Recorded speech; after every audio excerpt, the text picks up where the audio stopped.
Cycle, motor సైకిల్‌కి సంబంధించినటువంటి వ్యాపారము మొదలుపెట్టాలి అనుకున్న వారు డీలర్‌షిప్ తీసుకొని వ్యాపారం మొదలుపెడతాము. కొంచెం అదనంగా ఖర్చవుతుంది. కానీ మంచి రోజులలో మనము వ్యాపారము మొదలుపెట్టుకోవాలి అనుకుంటూ ఉంటారు. అది చిన్న షాపుగా పెట్టుకుంటారు. కొంచెం పెద్దగా ఉండేటటువంటి షాపుగా పెట్టుకోవడానికి కూడా అవకాశం ఉంటుంది. ఇలా ఈ సైకిల్ వ్యాపారం గానీ, మోటార్ సైకిల్‌కి వ్యాపారం సంబంధించిన విషయాలలో మీరు పెట్టుకోవాలనుకుంటే చక్కగా మంచి పూజా కార్యక్రమాలు చేపిచ్చుకొని మీరు చేసుకుంటారన్నది తెలిసినప్పటికీ కూడా కొంత అవగాహన ఉంటుంది అన్న ఉద్దేశం చేత ఈ యొక్క వీడియో చేయడం జరుగుతుంది.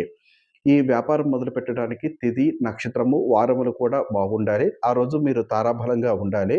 వాస్తవికంగా కొందరి ఇళ్లల్లో భార్యాభర్తలు ఇద్దరు కూడా పని చేస్తూ ఉంటారు. లేదా ఈ వ్యాపారంలోకి అడుగుపెడుతూ ఉంటారు. కొందరు భార్య పేరున పెడతారు. కొందరు భర్త పేరున పెడతారు. అది ఏది ఏమైనప్పటికీ కూడా అక్కడ వ్యాపారం మొదలుపెట్టి ఏదైనా పూజ చేపిస్తున్నాము అంటే భార్యాభర్తలు ఇద్దరు కూర్చొని పూజ చేపిచ్చుకోవడం మంచిది.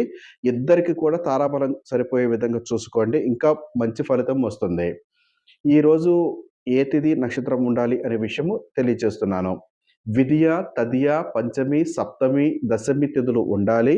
మంగళవారము, బుధవారము, గురువారము, శుక్రవారములు ఉండే విధంగా చూసుకోండి. మంగళవారం అంటున్నాను కాబట్టి ఒకవేళ అది మీకు నచ్చలేదు అనుకుంటే విడిచిపెట్టవచ్చు. అశ్విని, రోహిణి, మృగశిర, పునర్వసు, పుష్యమి, స్వాతి, అనురాధ, ఉత్తరాభాద్ర, రేవతి నక్షత్రములు ఉండాలి. స్థిర లగ్నములు అయి ఉండాలి. మేష, వృశ్చికములు వదిలిపెట్టాలి. తదుపరి ఈ యొక్క రోజులో చూసుకొని మీకు ఏ తారంగా ఉన్నది అని చూసుకొని మీ యొక్క ముహూర్త నిర్ణయము మీరు సొంతంగా కూడా చేసుకోవచ్చు. కానీ అటువంటిది చేయవద్దు. ఒక మంచి పురోహితులు వారి దగ్గరికి వెళ్లి మంచి ముహూర్తం పెట్టుకొని చక్కగా ఈ వ్యాపారాన్ని పూజా కార్యక్రమాలతో ప్రారంభించండి.